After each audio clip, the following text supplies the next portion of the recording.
Welcome to the NeurologyLive Mind Moments podcast. Tune in to hear leaders in neurology sound off on topics that impact your clinical practice. I'm your host, Marco Meglio, editor with NeurologyLive. In this episode, we're going to recap some of our most intriguing and interesting Mind Moments podcast from 2024 with snippets from conversations that we had with experts in neurology. Let's dive in.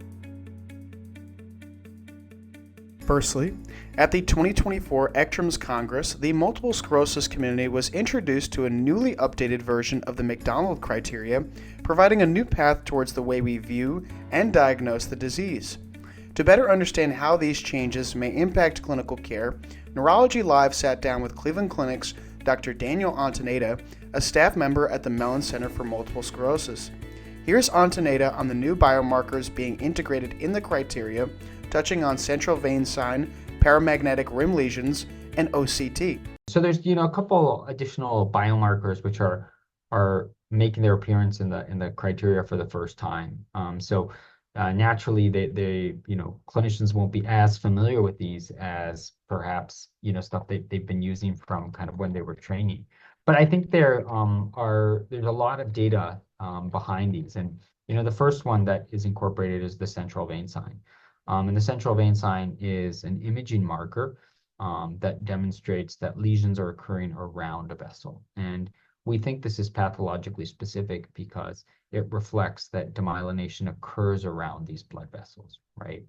And a lot of people ask about, it's kind of being used, as a replacement, if you like, for dissemination in time, which actually doesn't have anything to do with time. It has everything to do with it being a specific measure of inflammatory demyelination. That is, when you see a lesion, when you see a brain where 50% or more of the lesions have veins going through the middle of those lesions, you are pretty sure that those lesions are lesions that are inflammatory demyelinating lesions. That doesn't occur to that frequency in other conditions.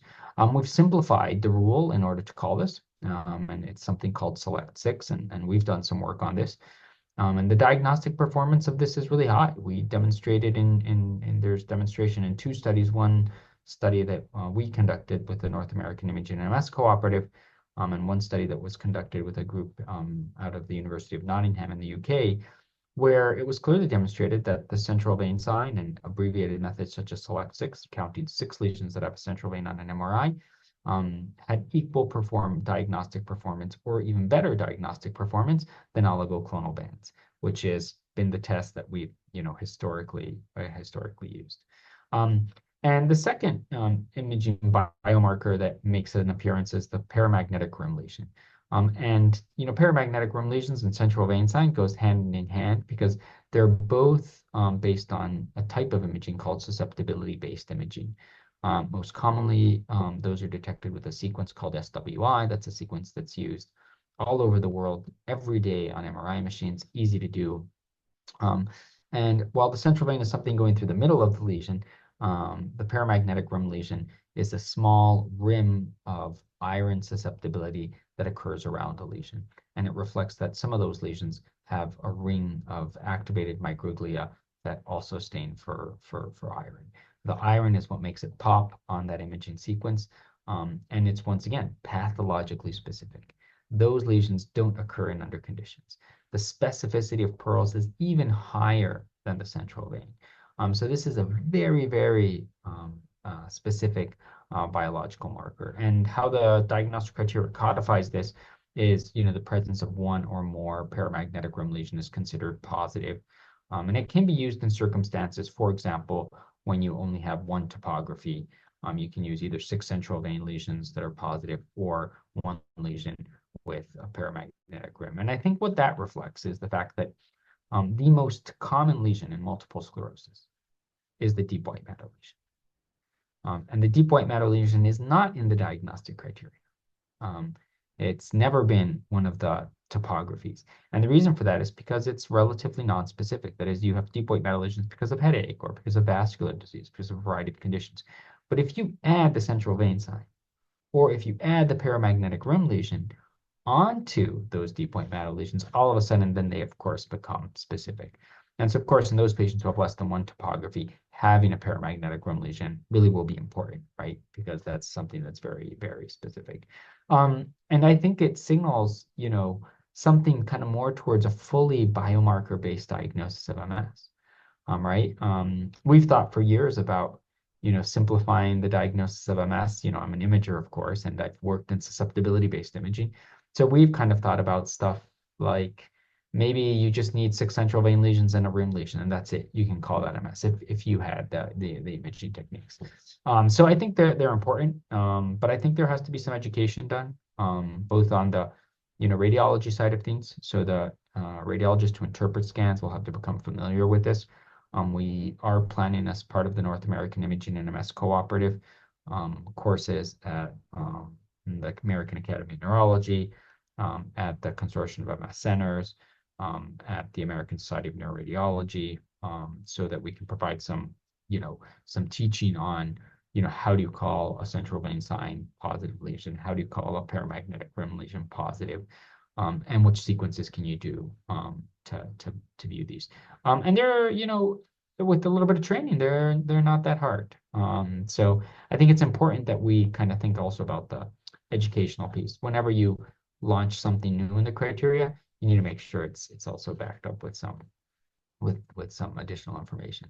And then the last, diagnostic biomarker that kind of aids us is, the presence of OCT. So as I said before, the optic nerve now is a 5th topography, and how you demonstrate that the optic nerve is involved is in a variety of ways. You can do that on MRI, you can do that on visual evoked potential, and now you can also do that on OCT. So once again, there are also some kind of educational and technical things that we have to add into that OCT, but OCT is a tool that we use on a daily basis here at the Mellen Center. So it's only natural that now that's incorporated formally into the diagnostic criteria. In early 2024, Biogen announced its voluntary decision to pull aducanumab, the first anti-amyloid treatment approved for Alzheimer's disease, in efforts to reallocate funds towards other programs. Ian Kremer, executive director of the Leaders Engaged on Alzheimer's Disease, or LEAD, coalition, sat down to discuss the lessons learned from the aducanumab saga and the insights gained on drug development in recent years. For us at the LEAD coalition, everything is an opportunity. We certainly are aware that there are a lot of challenges in the landscape, but we see tremendous openings to do better. And I'll just give you a couple of examples. So we all know that lecanemab, Leqembi is its brand name, is already on the market, has been for about 6 months. There's been some uptake, but we understand there are a lot of bottlenecks in the healthcare system that are slowing down access. Demand seems to be fairly strong, and I think will continue to grow. But we have to make sure that for patients who would like to pursue this, would like to get a workup to see if they're eligible for this therapy and work with their clinician, we have to make sure they can get to a qualified clinician, that clinician has system capacity within his or her practice, can get access to PET scanning, or is able to have a productive conversation about CSF testing as an alternative. That as a policy coalition, we do what we can to make sure that that appropriate biomarker tests are developed and then become available to clinicians, so that their array of options to open up some of those bottlenecks becomes stronger. And then also that the reimbursement is there, so that it's not just there is a PET scanner and there's tracer available and the clinician knows how to order it, but that the clinician and his or her institution have confidence that the regional Medicare administrative contractors are going to reimburse in a clear and timely manner. So for us, you can say, well, those are all problems. We look at it as, we've got the door a bit open. Now we just need to work collaboratively with the clinical community, with policymakers, with public and private payers to open up those bottlenecks. And again, right patient, right treatment, right time.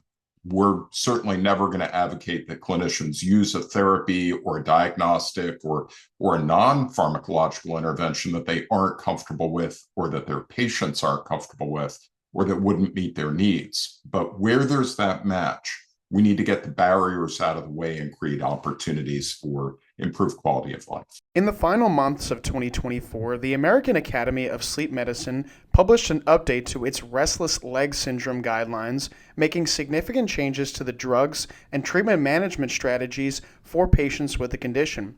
These included a shift away from dopaminergic agents, greater emphasis on iron and RLS pathophysiology, and the use of alpha-2 delta ligands and intravenous iron as first-line treatment. Here's Dr. Andy Berkowski, Vice Chair of the AASM Practice Guidelines Task Force, on how these guidelines will change the outlook of RLS treatment going forward. One of the points I'd like to make is that even before you're looking at these treatments and the guidelines, we should all be looking at the good practice statement about ways of preventing the condition and behavioral and habit modification for dealing with symptoms of restless leg syndrome. We have the opportunity to create a new generation of individuals with restless leg syndrome who are not exposed to dopamine medications, which we're dealing with. So we're actually dealing with a more severe set of patients than we did maybe 25 years ago before these drugs were starting to be used. And a lot of these modifications to behavior prevention of the condition can be effective in those who have de novo restless leg syndrome. Things like good sleep schedule, good sleep hygiene, getting rid of vices, your caffeine, alcohol, nicotine that trigger restless legs, deprescribing some of the prescription drugs that worsen restless leg syndrome. So the future is bright because we're going to get a new generation that are not developing worsened conditions through augmentation from dopaminergic agents. And we'll be able to treat them with things like iron, which is more getting at the root. We're not treating the symptoms, we're getting at the root of the condition now.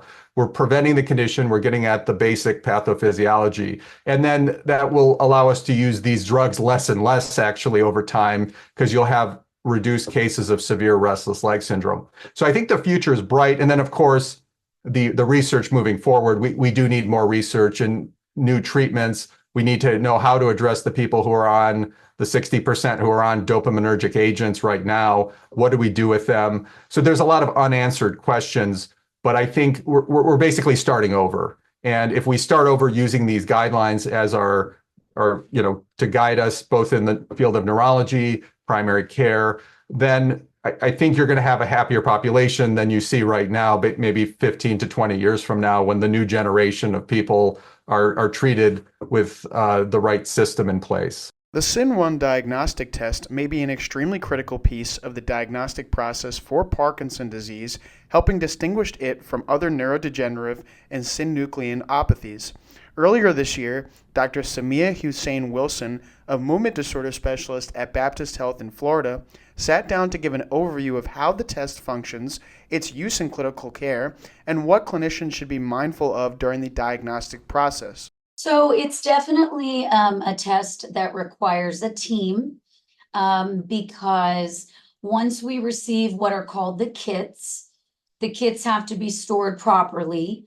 Once they are retrieved from storage, your assistant, medical assistant, nurse practitioner, what have you, is essentially there at the bedside performing the procedure with you in a way I will explain.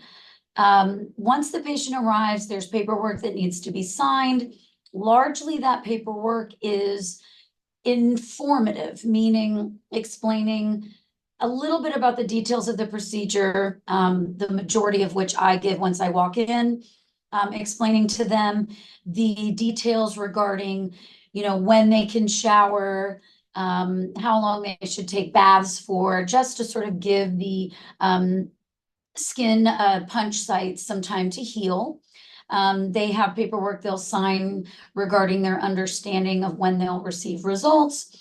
And that's essentially it, at which point I am called in. Once I call in, I review with the patient which side they would be more comfortable laying on because they are laying on their side. I then explain to them that there are 3 punch sites. The 3 punch sites come from the trapezius muscle, so sort of a little bit lateral to that cervical region, the lateral thigh muscle, about an inch or 2 above the knee, and the lateral calf muscle, again, about an inch or 2 above the ankle. Once I have explained the sites, The patient has already been prepped by my assistant, so they're in a gown, they are laying on their side, and my assistant, or whoever's assisting you, will have set up all the necessary tools. Those tools involve everything coming from the kit, which involves the 3 tubes of formalin, which is what the specimens will be placed into. There's paperwork that annotates which side, almost akin to like a surgical procedure where you do a timeout. So you know you're doing right side versus left. Everything is labeled properly as far as right or left, which site we're doing. And then you have your surgical tools. We have, of course, needles that are already pre-filled by my assistant with lidocaine to numb the sites. We then have an instrument to actually perform the punch biopsy. We then also have a tool that allows us to excise the biopsy, if you will, from the punch tool, because sometimes they get a little stuck. And finally, we have tweezers to, again, gently move that specimen into the formalin, at which point the cap is put on, it's set aside. And once all 3 formalin tubes are filled with specimens, the procedure's over. As each specimen is being taken, my assistant and I, we're administering wound care, if you will, by using either a 2x2 or 4x4, stopping the blood loss, and then placing a bandage over the site.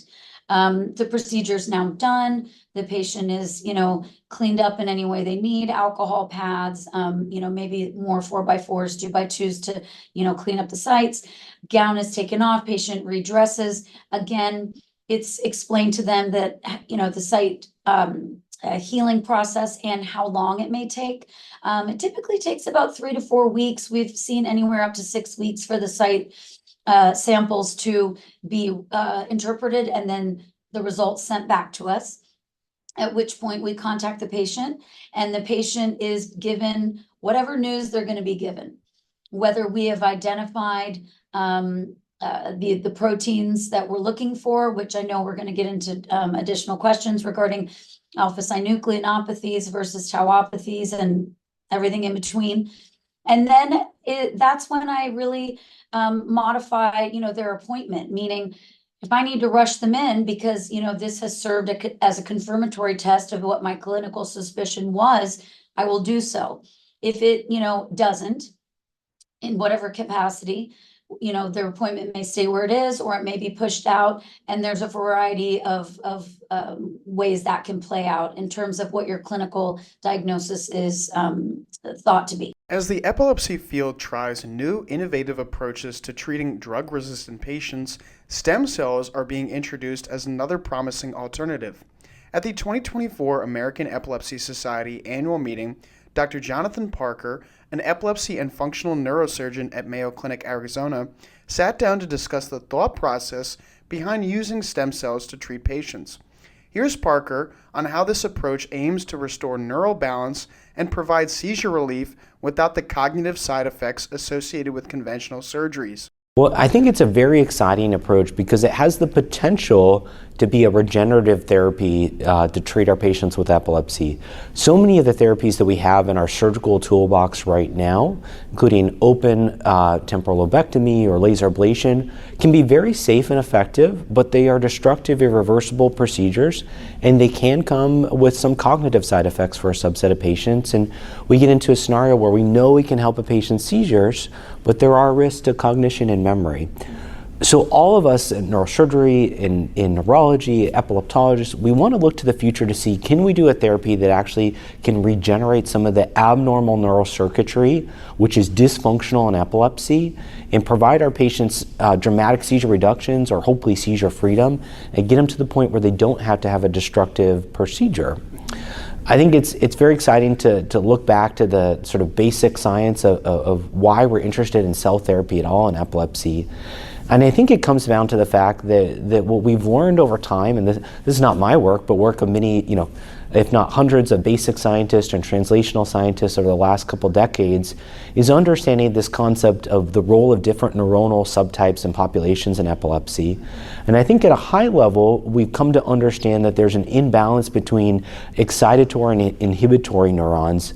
And I would say over the last decade, especially in mesial temporal lobe epilepsy, obviously one of the most common forms of adult epilepsy that we see, there's this imbalance of excitatory and inhibitory neurons. And what we've noticed, especially in a subset of patients that have mesial temporal sclerosis, or an imaging finding of a sclerotic, globular, abnormal appearing hippocampus, there's actually loss of some of the inhibitory neurons, so-called interneurons, which make GABA neurotransmitter that tends to be inhibitory in most contexts.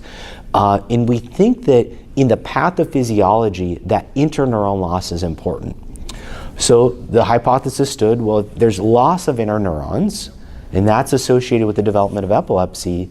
Can we repair, regenerate, or put in new interneurons to restore that abnormal function, restore that excitatory inhibitory balance to hopefully stop seizures or dramatically reduce them? So I think that's the preclinical rationale, and that's a lot of science that's come out of basic science labs and both small animal work and larger animal work, and now being translated into a first-in-human study for intrahippocampal transplantation of human interneurons. At the 2024 American Association of Neuromuscular and Electrodiagnostic Medicine annual meeting, Dr. Lawrence Robinson gave a talk on educating the next generation of neuromuscular and electrodiagnostic practitioners. Robinson, a senior scientist at Sunnybrook Research Institute, highlighted some of the differences in this new generation of learners. Here he is, giving an overview of his presentation and why the topic of learning styles is so important to consider. Yeah, I've been interested in education for a number of years. I train people, that's part of what I do, train people how to do electrodiagnostic medicine. And I've noticed that things have changed. So when I went to medical school, we had 3 sources of information. We had textbooks, we had lectures, and we had our clinical supervisors. And they were generally pretty reliable sources. The institutions that vetted them were reliable, and we could, generally assume that what they told us was generally true. Today's learners are totally different. They have so many resources. They have expectations around immediate access technology. They just pull out their phone, they can pull up 100 or 1,000 different things. They can do a Google search.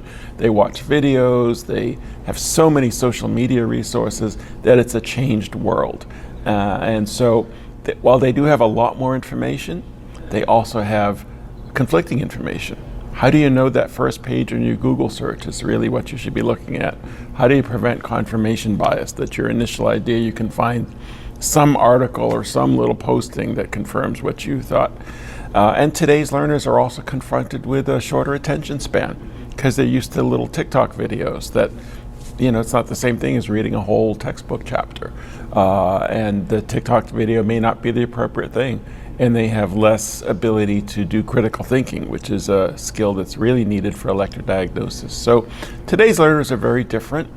As a baby boomer, I think we just have to learn to change to meet the needs of today's learners. So that means using multimedia resources. It means teaching critical thinking in ways that we hadn't done before. It means using standardized testing in ways that we hadn't really relied on before. And ultimately just adapt with the times.